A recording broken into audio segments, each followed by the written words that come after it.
It's time for this week's Wrestling Perspective podcast. In a couple minutes, Jeff Jarrett will join us. Until then, Lars Frederiksen, myself, Dennis Farrell, we're going to read your emails. Lars, what's been going on? Not a whole lot. I mean, I obviously went to the Royal Rumble, which was very entertaining. It was if I never have to see a Mountain Dew glow in the dark match again, I will be a happy man. I actually went to the bathroom. I was like, what am I watching? But yeah, the Rumble was great. Hanging out with my good friends Rob Naylor and Will Helmick, and old tape trader buddies of mine, and we just had an awesome weekend. That was actually one of our questions, because I guess the rumor out there, and I don't remember who asked it, but I'm going to kind of bring it up now and bring us into the email segment is, would you be mad if WWE started kind of sponsoring out different matches for different pay-per-views? Like, I think there was a rumor that there was a Cinnamon Toast Crunch match coming up. Cinnamon Toast Crunch. I don't really believe what I see on the internet so much anymore, just because, and especially with the wrestling stuff, it's, next thing you know, WWE. You're kind of there firsthand and seeing it firsthand, though. So yeah, I mean, friends of somebody that's been involved in things. Yeah, but a Cinnamon Toast Crunch match, like who like, what is that? It's like anybody can make anything for the internet these days. I mean, until you see it with your own eyes, that old saying, like I said, is believe half of what you see and nothing of what you hear. So would you be mad? Would you be mad if it was would you be mad if it was like Sasha Banks versus Bailey, sponsored by Cinnamon Toast Crunch? I don't really care. I mean, I don't either. Wrestlers got to make their money, and wrestling companies have to make their money. And honestly, if you have to figure out different ways to make money to pay your talent, then I say go for it. I mean, if anybody really would complain about that, I mean, it's like, what would be I mean, I don't understand the basis of the complaint. Honestly, I think it's that whole sellout. Why do we have to put sponsorships on everything? Like, you got to make money. The sellout. How does that even apply to pro wrestling? It doesn't apply to anything, honestly. And it's like a way to demonize or make something bad. If something, there are situations where I feel like, and there's been instances of, artists or people or whatever it is flipping the script like overnight. Well, the WWE has been money hungry since the very fucking word go. So like calling them sellouts, or it's ridiculous. That's just ridiculous. Well, if you want to get your questions answered, wrestlingperspective@gmail.com. Feel free to email us. Nathan says, who was the one friend in your life that got you hooked on wrestling? Andy Finney.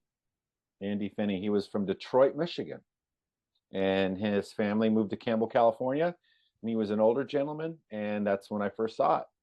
Mine was Ellenwood, Georgia, Jeremy Woods. I wish I knew where he was. Hey, internet fans out there, go find him for me. Is that how that works? But he was a WCW guy, and that's where my love of WCW came from. And usually, we were broke back then, but he would get all the videotapes. What was it, 3 weeks after the pay-per-views came out? Yeah. So we would do these slumber parties, and we'd have the foam belts and the foam Legion of Doom shoulder pads, and we'd watch the old WCW pay-per-views. I think that was where my love from the whole Black Scorpion storyline came from, and from just the Halloween Havocs. That guy right there was who got me hooked on it. Let's see here. Mike Rowe from New Jersey wants to know if you could change.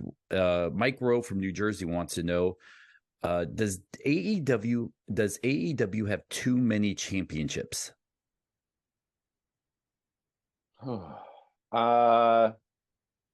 I mean, I don't know. I guess that's a good question. I've never really thought about it. I just remember the NWA back in the day having a lot of championships and a lot of but then again, it was also, a territory. This is the Crockett Promotions. I mean, you would see champions and championships coming through in and out of that door. So Mid South, I mean, there was the trios. They did any was it NWA 3-man tag champs. What did they call it back in the day? I forgot. Uh, I don't even know what they called it back then. Well, they because the Russians were the 3-man tag champs, and they had the tag team champs, the United States heavyweight title, or television championship, world heavyweight champion. I mean, yeah, I don't know. I don't think titles are bad. I don't think having too many of them is bad. I think making them mean something is the hard part, And I feel like AEW does that. They really try to make their championships mean something. So I'll give them that. That's tough with WWE because you have I don't know if the two brands are still split or if they're bringing them back together. Shit, I don't know anymore. But you have NXT, but essentially you have 3 world champions under one company. I don't like that. Well, I mean, yeah, I mean that gets a little annoying, but I feel like they have a lot of talent and they have to kind of split the shows and do all this stuff, and I get all that. But the one thing I will say, it's and something I've been seeing on the internet, so whether it's true or not, is Cody possibly bringing back the winged eagle belt, right? So I would like to see that. I definitely like to see those. I mean, those modern day belts, they look like dog shit. I mean, they're terrible. They look like a belt. It's like a huge belt buckle. It's like when you go down to Texas, down near a rodeo, and the belt buckles are like this big. That's what it looks like to me. It looks like a belt buckle. It doesn't look like a championship belt. It doesn't. I don't know. It had its coolness for a moment. I did think it was kind of neat at first, but now I'm just like, let's do something. I mean, and I understand they were trying to do something a little different. The only good thing that came out of it was that they made the women's championships kind of an equal size to the men's, because I always thought it was a little bit corny when the women come out with these little bitty, it almost looked like brooches or pins for championship belts. And you're like, what is this? There's no, I don't know, gravitas to the belt. It doesn't come out and doesn't sparkle and make you go, I want that. Yeah, you would think that that it would be the same size, just as ornate. I mean, I don't know. A belt's a belt, really. It doesn't matter who's wearing it. They should kind of be uniform, I think, in a sense. Well, here's a question. This comes from Gene from Three Falls Band. Gene wants to know, have you met or know any other musicians that love wrestling as much as you guys do? Love the pod. Keep up the great work. Yeah, I mean, there's a few out there. I remember Chad from Newfound Glory really loved pro wrestling. We had a few talks. What's his name? Johnny from Avenged Sevenfold. We had him on once. Yes, that's right. He's a big wrestling fan. I'm trying to think who else. There's a lot of them. There's a lot of us. But it seems like there's more wrestlers that are in bands now. That's true. That is true. You got the Butcher, you got Brody King. There's a lot of guys out there that kind of come from the punk rock scene or the punk rock world that are in pro wrestling. So, I mean, I think there's a lot of them out there. I'm trying to think who else just off the top of my head. But I know that there's a bunch. Patrick L. from New Jersey says, I'm a new listener, went back and listened to just about every episode. I love the episodes where you guys did the drafts. Do you guys think you'll bring that back one day?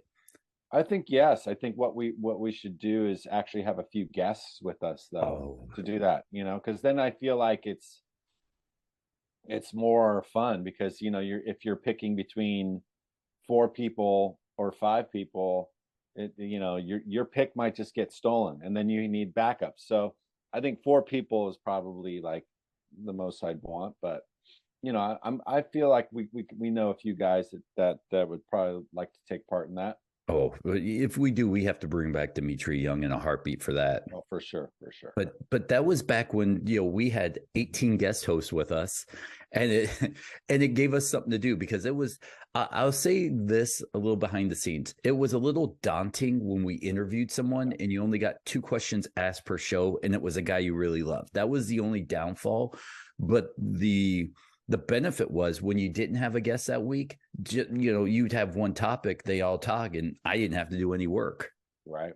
So that was the only benefit of that. But we had some great guys back in the day. Sure. But yeah, I do miss the draft stuff. That the one where we drafted our own shows, that was my favorite. Yeah, that was a good one. I did like that one. All right. I think I picked John Moxley as my champion. I think you did. You went more hardcore wrestling than we did. I was thinking like merch sales. I'm like John Cena. I'm trying to make money, and you're like, I want this guy because he bleeds, and I want this guy because he knows how to cut that guy. And I'm like, that's awesome. Well, I think I just have a different trip than most people, and that's what I think makes it so much more fun. Absolutely. Let's see here. CWF 1984 off of Reddit says, you guys have a great podcast. I make it a point to listen to every episode, regardless of who the host is and who you guys interview. Thank you guys so much. You ask different questions. How do you guys come up with your questions? For me, it's about feeling who we're talking to, because everybody obviously brings something different to the table. And I feel like it becomes a conversation after a while. I feel like that's the one thing that we do here that, I can't say that other wrestling podcasts don't do, but I know for us, being fans and humanizing somebody is important. And because then I feel like you get to the real meat and potatoes. And being someone who's been interviewed for the last 35 plus years, or 30 years, I should say, I always like the conversation interviews as opposed to what's your, the guitar that you got to get a little bit more in depth. It's got to be a little bit more, but yes. Well, thanks for noticing. Thank you, Continental Wrestling Federation 84. Right? We go out of our way to make sure we ask different questions. We both listen to podcasts. We know what these guys get asked on a daily basis, and we try not to. But listen, we're cutting the email segment short this week. We've got Jeff Jarrett coming on in just a second. Lars, we'll do all our promoting shit at the end. We normally try to do it now, but we don't want to keep Uncle Jeff, as PD calls him, waiting on us. So we'll be right back. We are back. Lars Frederiksen, myself. We are welcoming Jeff Jarrett back on the podcast. His official second appearance. He was here. He was actually the Wrestling Perspective's very first ever guest. It was between the time he was nominated or announced he was going in WWE Hall of Fame and right before the actual being inducted in. So Lars, this is your first time interviewing him, my second time, and it's his first time meeting me. So yeah, how about go ahead. No. Looking forward to it. So that would have been between January and April of 2018. Yep. My, how time flies. And here we are, February. So 5 years later. So Lars, how are you doing today, my friend? I'm good, buddy. I'm really good. I'm happy that you're here.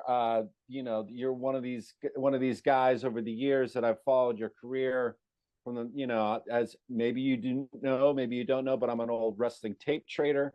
And so, following your career from the time that you stepped in the ring around the first couple times, I've watched you grow. So I'm just happy and stoked that we're both here at the same time. And welcome to the show, Mr. Jeff Jarrett. Thank you very much. Lars, I appreciate that. I had no idea that you were a tape trader. So there is I'll just say this, there's kind of a special DNA of a tape trader because it takes it to a whole nother level. Obviously, with my I guess you could say my family business, if you will. I could always remember getting to see tapes that my dad would have way back in the day from different things. And JJ Dillon would send up tapes when he managed Kamala in the early 80s. So I was 10, 12, 14 years old, but I was a big magazine guy because my dad always got the magazine. So I followed things at a really young age through magazines. I wasn't, I guess I wasn't, and then I got into the business and I wasn't trading tapes, but Jim Cornette was the first in-depth conversation I had way back in the day before I ever broke in, and he had just broke in, about actual trading tapes. And you just hear about, wow, so you've actually got a VHS tape of Japan wrestling? That's pretty cool. Just that kind of stuff. Well, you know, but that's the thing. It's like, for me, the magazines were always first. And I grew up in California. So, you would get a lot of the promotions. You got the AWA, you got the WWF, you got Big Time Wrestling, you got Polynesian Pacific Championship Wrestling. You would obviously get the Lucha stuff on, the VHF channels, before cable TV. And then, the magazines, obviously, you would be able to follow what was happening, who the sheep herders were, who Hacksaw Jim Duggan was, wow. Cool. who DiBiase was, the New Orleans stuff, that, Louisiana stuff. And then, and then I would just consume it. And then when the VCR and the tape trading stuff and understanding that there was a whole other thing like Rollerball Rocco and Jumbo Saruda, and, and you would get all these tapes and, see all these matches that in a million years, being, an American kid, you never thought you would ever have. So, and then you would do these bigger, deeper dives. You would find other guys in different areas of the country, and you could get the continental stuff. You could get the Memphis stuff. You could get the Florida stuff, blah, blah, blah, blah, blah. Because obviously, when WTBS happened, it sort of knocked down the walls, and you could see guys like Magnum TA and Ric Flair on the weekly basis, and whatever. But I digress. Dennis normally starts us off with the first question. I love this kind of conversation because sorry to cut you off there. No. It's one, to me, it's one of those things. We've been around a few years, but you can have conversations.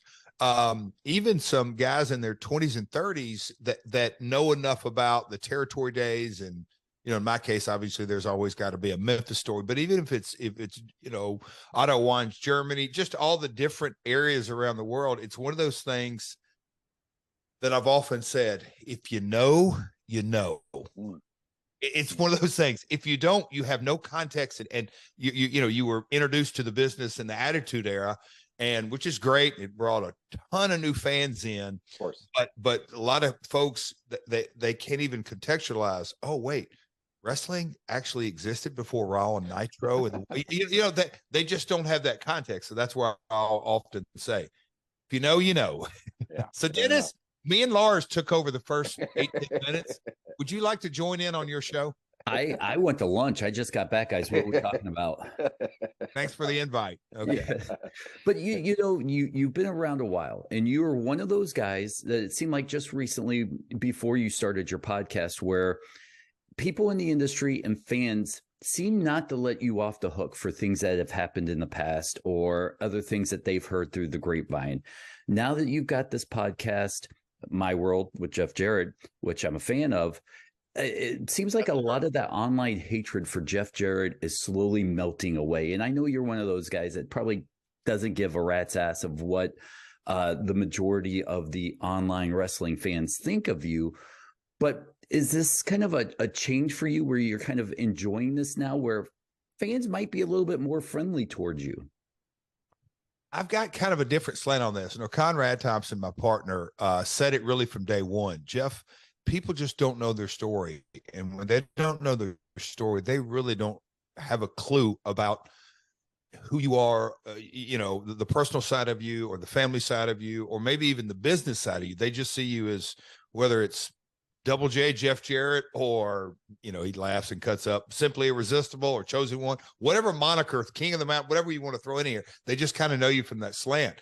The thing that I've used to have this conversation with Conrad, and I've had with others, I got lucky, blessed, cursed, however you want to cachet it, but from a really early age, I mean, when I got into the business, I actually started refereeing first. So, whether it's refereeing or the first, 12, 18 months of the business, I'd go to the ring and get up in the ring, and look, there's always boo birds, and there would be boys, men, young men in the audience that just would cuss me out, call me everything under the sun. I mean, just like come unglued because maybe their girlfriend was cheering for me or whatever it may be.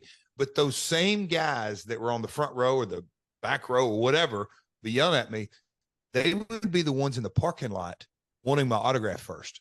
So to have kind of that context that, look, people will say one thing, but in reality, it's just human nature. So I've kind of got a crash course, whether it's a college education, a PhD, or maybe that School of Hard Knocks kind of education, just on human nature, that people love to, they believe what they want to believe, regardless of the truth. That's kind of the nature, not just of a wrestling fan, and all of that. So I've always taken things somewhat with a grain of salt. I do find it fascinating launching the podcast, kind of back to your point, launching the podcast, and they're like, I had no idea Jeff did this, or this. I had no idea his viewpoint.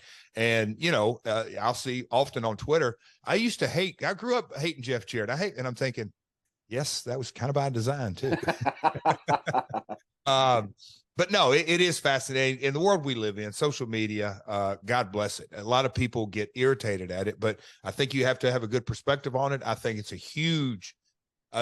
enormous asset, not just to wrestling, any form of entertainment. It is a way to connect with the audience instantaneously, and it can go 24/7, 365. We didn't have that, as we were, you know, talking earlier, back in the tape trading days. I used to have 3 to 5 minutes on Saturday morning at Memphis TV that would bicycle around. That was really my only exposure to the fan base, and then go wrestle live. And you didn't have any personal. Now, social media, I'm at the gym, go Instagram live or whatever it may be. I can connect with the fan base instantly. That's huge. Well, you know, I think we're roughly around the same age, and we're you 29 too, Lars? I'm 27, so maybe you got me beat by a few years. Gosh, I'm the old guy in the room. Okay, go ahead. But I feel like we're, you know, we're kind of like that weird generation where we started performing pre-cell phone, pre-social media, but then our careers obviously took us into the world that we're living in now. As far as, like, you know, the way that you've approached the business over the years, you know, there's obviously a before and after, because once now everything that we do, it can be instantaneously uploaded and seen by millions. And not only that, but there's people who will post things 3 hours before it happens. For example, like TV, like Monday Night Raw will obviously be on the East Coast before it hits me on the West Coast. But my question, I guess, is how much of that psychology in today's wrestling do you still, like, so, you know, from the past, how much of that past psychology can we bring in the modern day wrestling, in your opinion? Because you're still doing it. So, you know, how much of that past Jeff Jarrett, what you learned from at the very beginning before there was all this, do you bring in the current state? Oh boy, that is a loaded question. I could really, really talk a long time with that, because I think that is a very, Lars, for lack of a better word, I can't really come. It's a very intellectual question, because it's a thinking man's. You have to kind of think through that. I broke into the business in '86, and so it was live in Memphis, Tennessee, and so the people saw it there live, and they got to see whatever happened on Saturday morning go down Monday night and watch the payoff for the match. Well, that same action that happened on that Saturday morning, we took that tape, and 7 days later, that following Saturday morning, in Nashville, Louisville, Evansville. So it's all new to, you know, it's 200 miles up the road, but they got to see it for the first time on Saturday morning. And then, you know, in Nashville's case, 8 hours later, we would have the matches in Nashville Saturday night. So in Louisville on Tuesday night. So I guess you could say kind of the time jump and having that emotional feel. You're talking about an East Coast, West Coast. And, you know, when we started TNA, there were some networks, and this isn't that long ago, that took episode 1 when we had been in business 60, 70 weeks. So, but they go back to episode 1. So just kind of,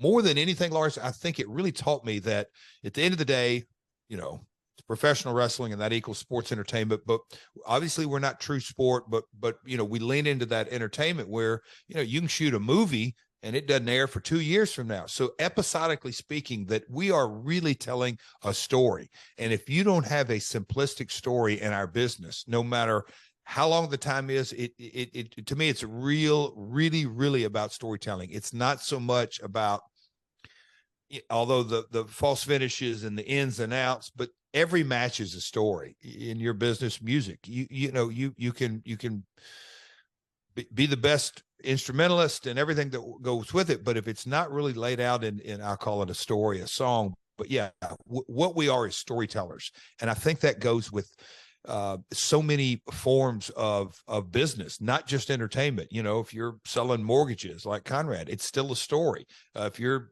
whatever it may be. So taking what you said, you know, taken from my past, at the end of the day, we're storytellers. And I think a lot of times today, Twitter, Instagram, Facebook, people want instantaneous information, and they can turn on a dime because this journalist said this and this journalist said that. And all of a sudden this guy assumed this, which is totally off base. And you hear a bunch of noise. I think a lot of noise can be created in our business about nothing, speculation, and everybody dials into that. But I think as talent, as promoters, as producers, you kind of have to reel that back in and say, stay true to your story, because ultimately that's really what makes our world go around. That makes sense, Lars? I know that yeah. We're storytellers. No, I 100% agree. And I'm sorry, Dennis, but let me just follow up with this just real quick. It's like, so, I mean, because Bill Apter, Pro Wrestling Illustrated, used to help you with the story and talk to the wrestlers and say, okay, I want to print a story about you, and we're going to further this along in the magazines. Now, you know, you have, you know, wrestling dirt sheets and online website storytellers, you know, and maybe some of even the wrestlers help them spill the story, right? But now it's like such an instantaneous thing, like you said. Where in your opinion is the suspension of disbelief? Where as a fan or even as a wrestler, how do you, because that information is so instantaneous these days, how do you suspend that disbelief into the actual story that you're trying to tell? Well, I think the most recent example would be Jeff Jarrett, Sanjay Dutt, Jay Lethal, Satnam Singh versus the Acclaim. There was some blurred lines in there, reality-based. Truth in reality has always been. I don't know if you guys saw that Tales of the Territory episode, you know, in my Jerry Lawler and my father, Jerry Jarrett, you know, in their business office. And it goes back, and they're not the only ones, and they didn't create this, but you know, personal issues draw money. And when you have a personal issue, it's got to be reality based. And when you blur the lines, and to this day, there's folks that are not real sure what all lines were blurred a couple of weeks ago. So, but that is, to me, if you're telling a story, if it's 100% fiction, your audience knows it. It's, to me, it truly is that simple. So you got to blur the lines. And without giving away what was blurred and what's not, because I don't want to know. I am one of those guys that truly enjoy not knowing, and I don't read the dirt sheets. I don't read the new stuff. I just like the pure being surprised. How do you handle blurred lines in today's wrestling as compared to yesterday's wrestling? That's a good question, because to say it's on a case-by-case basis would be an understatement. I almost think it's on a day-by-day basis that you're really going to have to you got to vibe, you got to feel things, and I think that only comes with experience. And you know, when you life experiences, being a part of hundreds and hundreds, maybe thousands of angles, I have the context of, well, this worked and this didn't work and everything in between. And so kind of feeling things out and knowing, again, you confuse them, you lose them. If you get too deep into a story and even the players in the story get confused, it's not going to work. Keep it simple. It's really the KISS method. Keep it simple, stupid. Do you find that today's modern wrestling, because there's so much to consume, in your opinion, do you think that there's too much out there and it's too much to process? That's a good question, because when I just had this conversation this morning with some folks over in the UK, and they're not in the day-to-day wrestling, but we got into a deep discussion. And when you talk about 3 hours on Monday, 2 hours on Tuesday, 2 hours on Wednesday, 3 hours on Friday, that's just the big two. You throw in, I mean, you pick your bunch. I mean, there's so many other promotions. That is a lot consumed. So as we'll call it, the casual fan, I believe the casual fan base is enormous, and people will get into the discussion, only the hardcores are this and that. Well, to me, each promotion kind of has to laser focus on, we're not going to worry about the chatter outside of us. We're going to stay in not just in our lane, but because you can throw jabs here and there and cross-reference all the different promotions, because I think if you have the mentality that you act like you're the only promotion and others don't exist, that doesn't work. But for lack of a better word, I think as each individual promotions, just stay true to your stories, your talent, your threads. And if you don't, then kind of what you're saying, there's 30 other storylines going out there. So you can really get caught up in, I call it, you almost get caught in the washing machine where everything goes in one thing and nothing really comes out clean. It's all one big mess. But that's a tough question, Lars, because I think in our world we live in, our phones, man, we can watch every promotion anytime we want and go back to our tape trade days. So staying focused on your own stories is a challenge in today's environment. Me knowing Petey and knowing that you both were in the same company in 2022, and it probably would have had to blow in your mind if you would have asked you a few years ago if you and Petey Williams would be in the WWE at the same time. But you fast forward and knowing Petey, and he says there are two people in his career that he thinks more than anybody. It's you and Scott D'Amore. And you look back at the roster of people that you've put into a position today to be champions and main eventers on just about every TV program everywhere. And I don't think you get the credit that you deserve on the talent that you've brought forth into the wrestling career today. Is that something you still kind of keep your fingers in, evaluating young talent? Was it something you even still take pride in today? Or because I have to imagine you shake your head sometimes and go, man, I'm just more than Jeff Jarrett on TV guy. I've had this portion, and these people are cut from the Jeff Jarrett talent tree. I feel lucky, grateful, blessed, all the above. It's kind of the culture also that I was born and raised in. I mean, the Tennessee territory, socioeconomic, we couldn't compete with Charlotte or the WWF. Just their dollars and cents. Texas was a lot bigger. So my father and Jerry Lawler and obviously their predecessors, they were always looking for new talent and developing new talent. And that whole entire learning tree was, you have to have a turnover of talent. It was Lawler and Dundee and maybe Dutch, but a lot of talent came through. Road Warriors, Hogan, Savage, you name it. They all came through Tennessee. But kind of the mindset of cultivating talent was in my DNA, and it still is today in ways that would probably surprise you. But it is part of who I am as far as a businessman, is cultivating talent. But then you fast forward to 2002, June 19th, we launched TNA. We were the alternative at that time.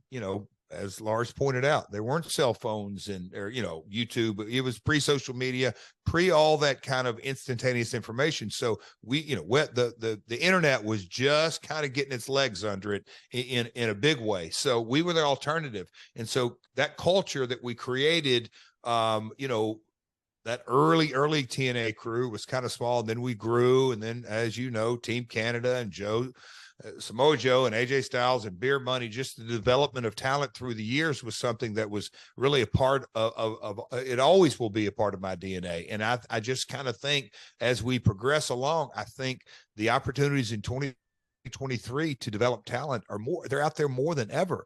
I mean, when I look back to, on my 2022 year, and I said it a year ago this time, Effie is a really, really good talent. He took an ass kicking from the Last Outlaw. But no, there is so much talent on the market right now that is, I'll say, quote unquote, undiscovered. They're just looking for their opportunity. The opportunities are there because of the ability to monetize content nowadays. You can do it. FITE, the streaming service. There's just so many different ways that you can monetize things. Us at AEW, I've never, ever seen a roster as deep as it is. I mean, you look and you can break it down through diversity. It's, look at I'll just take, for example, because they're near and dear to my heart because of my lineage or my time spent in Mexico. Look at just the luchadors on the AEW roster. Then look at the female division. And then I could go on and on and on. Tag team division. It is super, super deep, and there's still talent on the market. So it's really a cool time to be in the business. I'll say that, but it's something that I guess is handed down from my dad as far as cultivate. Back to your question, answer your question. Cultivating talent is something that is something I love and will always love. After what you just said, I wanted to ask you another question, but I'm just going to ask the other question that I originally wanted to ask, even though I'm going to try to store in. TNA, when it first came out, it was like a pay-per-view kind of thing, and I think you guys did around 60 episodes, if I remember correctly. Weekly, we ended up doing it was 104. Yeah. Okay. What did you think? But yeah, but then we went into Fox Sports. But go ahead. Okay. So, and it was 104 because I tape traded for them. But okay. So my question to you is coming right off the rip to the pay-per-view sort of, I guess, model, with a new wrestling promotion. There must have been a lot of trepidation because, it's a new company and not a lot of people maybe would know about it or whatever. When you walk into that kind of situation and you're thinking about the marketing and who to bring in for these shows, it seemed like you were bringing up a lot of these guys that were maybe more on the indie scene. Was that by design? Yeah, for sure. Again, I've always said that the mix of the best roster is you just kind of have to have vets and primetime players and up and comers and scene stealers and everything with it. But, we had a run of the Hacksaw Jim Duggins, the Road Warriors, Rick Steiner. It was what veteran is going to show up this week. But at that very core was developing independent talent. I mean, AJ Styles was pre-launch, we wanted him, and I could go down a list of other guys. Bobby Roode, I've said it on my podcast. I'll never forget me asking Scott D'Amore, did you tell me this guy had a tryout at WWE or is going to? No, he had one. I said, and they didn't sign him. He said, nope. I'm like, we want him now. Just that whole mentality of us, we have to develop our core roster. It couldn't happen overnight. I knew it wouldn't happen overnight, but yes, I wanted to develop our brand of wrestlers. And that was that, we launched the X division. I was very bullish on having diverse styles, the luchadors. I wanted Japanese style. I wanted, European style, but yeah, the independent market, again, if the independent scene in 2002, 2003, 2004, compared to what it is now, it's not even in the same stratosphere. It's just, there is so much more work out there. Understand how much work is out there today versus that time frame. And guys that get into this industry, they got an ability to get their reps in. And I always, when they ask me, advice or what do you think? And I'm like, man, go get as many reps. When I broke in, I got lucky. I was doing 7 nights a week, day one. Nothing replaces reps. It never will. Well, I mean, because it's interesting because I'm sorry, Dennis. It's all right. This, I saw AJ Styles and Smart Bart Sawyer at a NWA Outlaw show in Marietta, Georgia in like 1997. And wow. then next thing you know, like here he is on your TV. So, and then, guys like CM Punk. I mean, you basically had the who's who of professional wrestling, on your shows at the very beginning as far as the up and comers. So, anyways, I digress. Dennis, sorry. You're pushing 40 years in wrestling, and how can you do that at 27 years old? Well, it's time travel. Don't worry about it. Yeah, there you go. Thank you. Time travel. Lars, I'm going to sit you down and we're going to have the adult talk here in a little bit, bud. But you're pushing 40 years in wrestling, and I've been at my real job for 22 years, and I'm a crabby, unhappy son of a bitch at the end of 22 years. How do you still do it? How do you even still want to do it? You look better now than you have 10 years ago. and you're more popular now than it seems like you're more popular now than when you were the NWA champion. You were having this, I guess, maybe an unseen renaissance in anybody's career. I don't know if can any of us name any wrestler that has had this sort of renaissance in his career now? Do you know what you attribute this to? Like, do you sit up at night and go, I don't get it, but here I am? I appreciate those comments. I sincerely do. And I'll try to make the most simple, I don't think it's an answer. It's really just my response. Let me ask you a question. Is it possible to have a peak, a mountaintop without a valley? It's really not. There's no such thing as a mountaintop unless you have the valleys below it. A little over 5 years ago, it's well documented, and some know and some don't know, but I went through a really, really dark time in my life.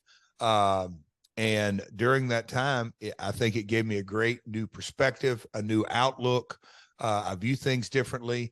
In a lot of ways, I don't want to say off the market, but I wasn't active and doing the things, but over the last couple of years, and I've documented on My World, from the Hall of Fame, and then working in international and the live event department at WWE and doing certain things, and just kind of my life circumstances, I just made a decision about, I don't know, now it's 18 months ago, that you know what? I'm going to get in the best shape I possibly can and just see what happens. I had no plans. I had no, game plan, or other than today, I'm going to do everything in my power to be the best Jeff can be. And, as of today, it's working out all right. I'm having a blast in the ring. If I would have told you this time last year, we would all have said, what are you smoking? Are you out of your mind?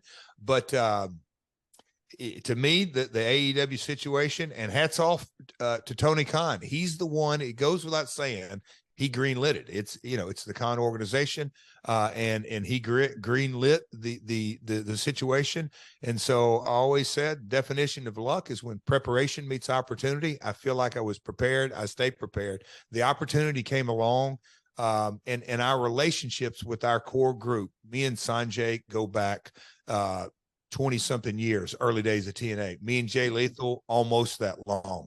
The Ric Flair's last match, I was a part of that, behind the scenes, in front of the scenes, and it goes without saying, the Nature Boy, there's only one Nature Boy, and the timing of that, and everything that went down, and the records, and just kind of that entire weekend.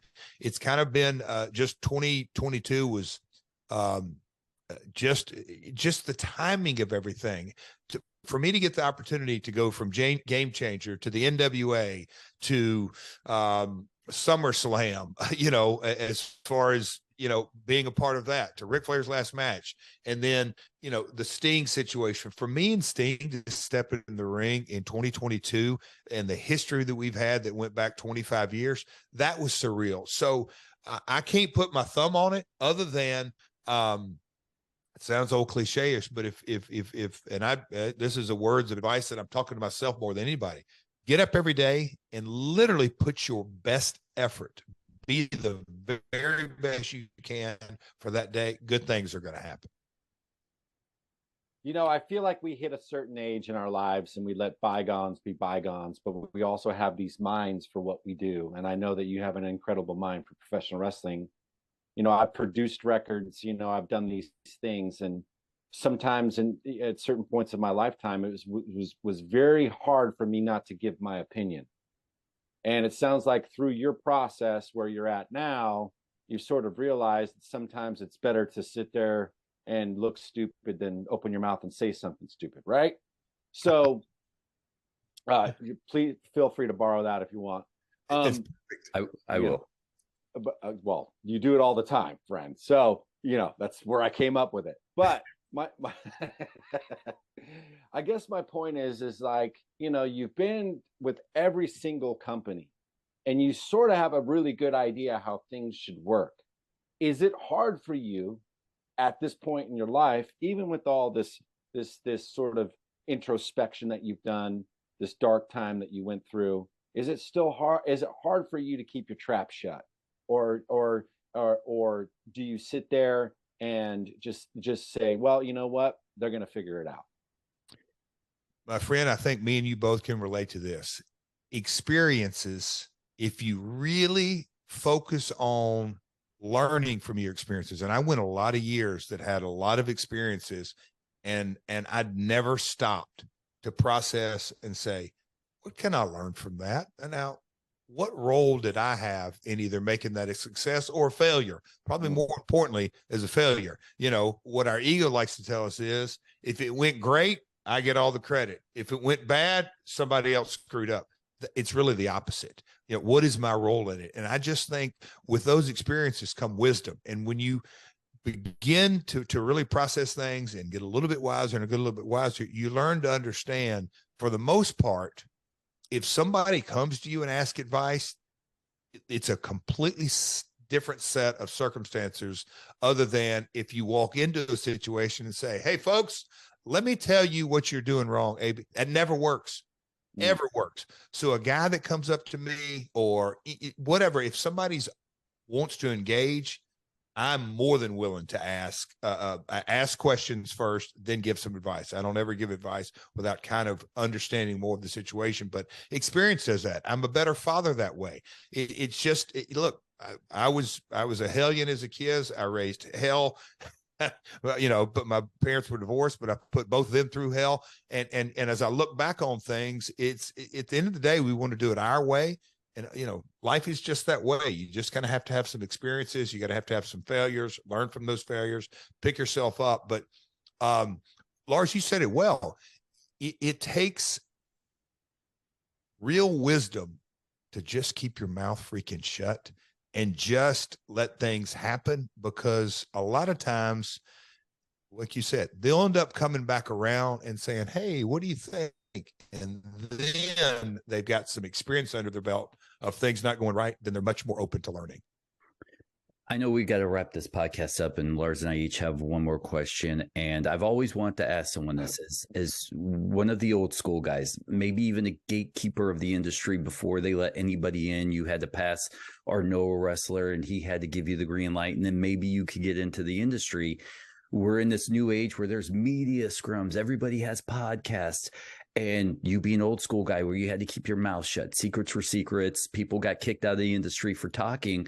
Now, here we are with podcasts and you're telling stories. Is there ever a part of you that feels conflicted? Like maybe even though the door's blown wide open on the wrestling industry, that, boy, you know, part of me it was raised not to talk about this. And here I am talking about this.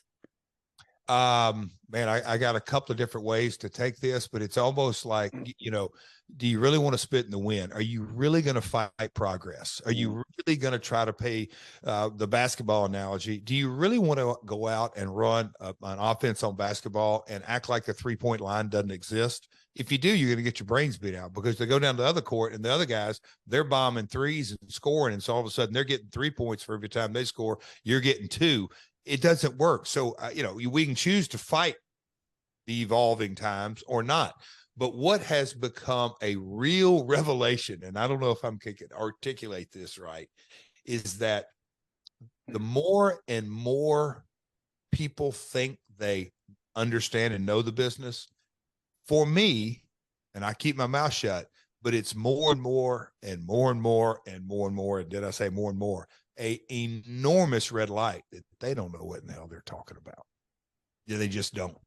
So yeah, I mean, and I'm not saying just journalists. It can be talent, journalists, whatever. When they think they've really got it all figured out, they just don't, because there's a few things in this business that only experience teaches you. And at the very end of it, and that's something that, you know, the Last Outlaw, you know, I'll say Double J, King of the Mountain, Chosen One, in a lot of ways, we're all extensions of my personality. The Last Outlaw is without question an extension of my personality. And I'm going back to what Lars said, you know, just keeping your mouth shut, because most of the time folks will flap their gums. They'll be a slappy, and then you know exactly how to checkmate them. I guess if I had a last question, you know, I always come from this place of like, what have I experienced? You know, because I think we try to find the humanity, you know, as pro wrestling fans on this podcast. Knowing what you've gone through, is there a certain is there a certain amends for you to a person, place, thing, whatever it is, that still needs to happen, as far as all your years, all your time, all your mistakes, all your triumphs, failures, whatever? No one learns anything by winning. We all know that. But is there an amends that you still need to make? You know what? It's a word that is often spoken. We can call it recovery, or however you want to cash it. But to me, it's really in life. It's that living amends. Mm-hmm. That I can talk is cheap. Actions speak so much. It's a total understanding. Actions speak louder than words. But it's that living amends. And if I do the next right thing day in, day out, and I mean, character's defined when you do the right thing when nobody's looking. And so that to me is in the real DNA of who I am, that no matter who I'm dealing with, if I'm dealing with an audio grip on a set, don't disrespect him. If I'm dealing with the boss's boss, you got to have respect. You got to have that integrity all day, every day. And that living amends of being the person that I don't want to be who I am today, tomorrow. I want to get a little bit better and a little bit better.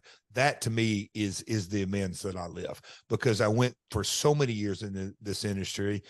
It's just kind of the nature of the beast in entertainment, me, grab. It's all about me. It's all about my ego.